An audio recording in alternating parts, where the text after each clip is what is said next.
October 31st, 1795, in central London. Romantic poet John Keats was born to livery stable manager Thomas Keats and his wife Frances. Keats was only 8 when his first experience with death was what foreshadowed the rest of his short, beautiful life.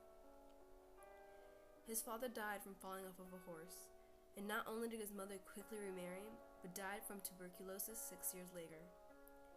It was during the time when Keats and his 3 younger siblings, Fanny, George, and Tom, lived with their grandmother in Edmonton and was sent to school that his poetic life began. When Keats attended a school at Enfield, he became good friends with the son of John Clark, Charles, who encouraged Keats to pursue literature.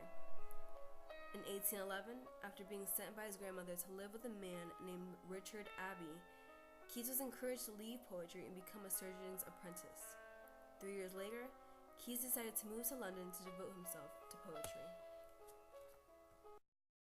In 1816, Keats wrote his very first mature poem on first looking into Chapman's Homer, but by the next year, he was already being beaten down by critics and cruel reviews.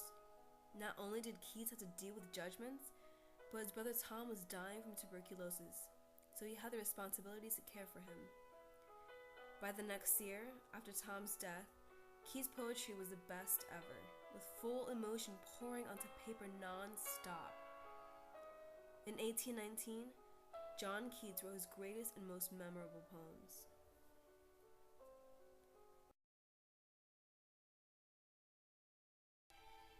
At 23 years old, John Keats fell madly in love with a woman named Fanny Braun, but decided not to marry her. Why would he do such a thing, you ask? Because not only was he dealing with financial issues, he too was dying from tuberculosis.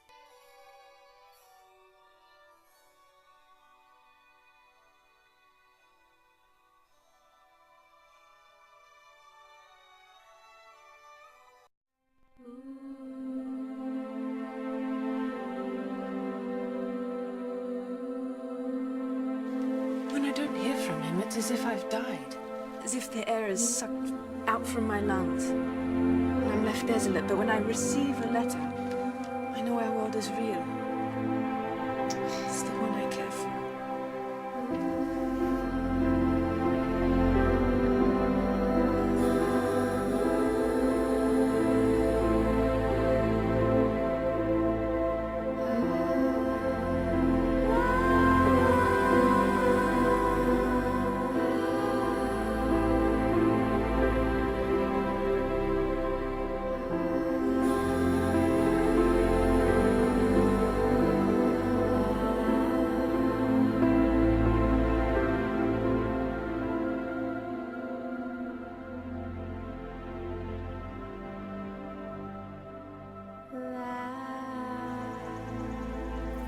I almost wish we were butterflies.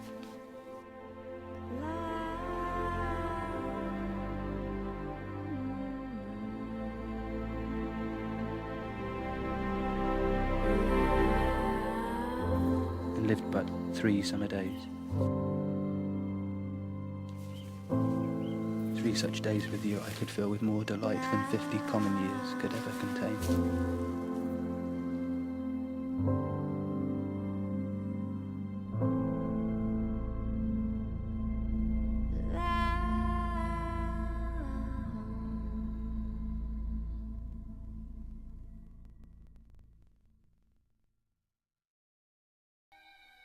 Throughout the next 6 months of his life, Keats wrote some of the greatest poems in British literature's history.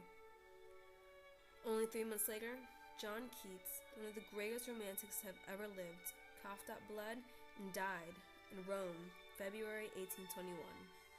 Rest in peace. At 4 in the afternoon, Keats called me. Severn, Severn, lift me up, for I am dying. I shall die easy. Don't be frightened. Thank God it has come. At one point, a cold, heavy sweat broke out over his whole body, and he whispered, "Don't breathe on me. It comes like ice." Keats died imperceptibly. No more.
Seven of the most influential and beautiful poems that John Keats wrote were To Autumn, Ode on a Grecian Urn, Ode on Indolence, Ode on Melancholy, Ode to a Nightingale, and Ode to Psyche.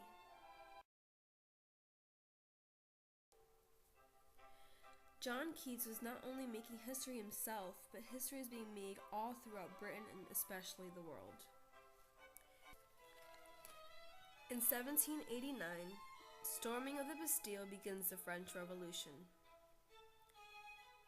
In 1807, the slave trade is abolished. 1811, Jane Austen's Sense and Sensibility is written. Charles Dickens is born in 1812. Jane Austen dies in 1817. In 1819, the Peterloo Massacre was where the cavalry charged people holding a meeting at Manchester, and 11 people were killed. In 1820, George IV becomes king.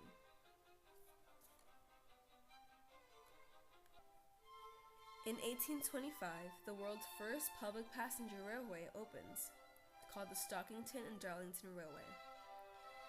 And in 1829, the Catholic Emancipation Act gives rights to Catholics.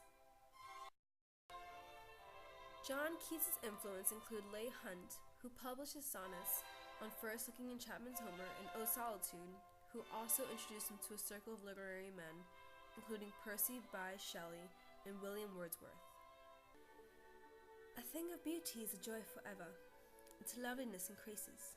It will never pass into nothingness, but still will keep a bower quiet for us, and a sleep full of sweet dreams and health and quiet breathing. Beauty is truth, truth beauty. That is all ye know on earth, and all ye need to know. Praise or blame has but a momentary effect on the man whose love of beauty in the abstract makes him a severe critic on his own works.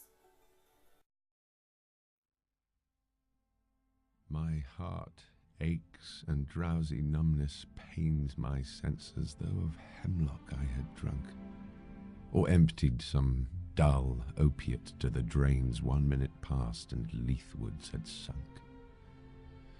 'Tis not through envy of thy happy lot, but being too happy in thine happiness, that thou, light-winged dryad of the trees, in some melodious plot of beechen green and shadows numberless, singest of summer in full-throated ease.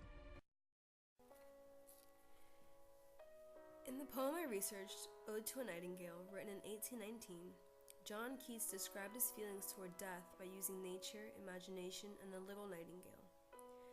Throughout the poem, the bird was Keats' way to escape the world and leave all his problems behind. If he died, he would finally have the chance to be happy. But because the bird was singing to him, Keats realized that if he were dead, the bird would never exist in the first place. In the end, the young poet doesn't know if everything he was thinking was a vision or just a dream.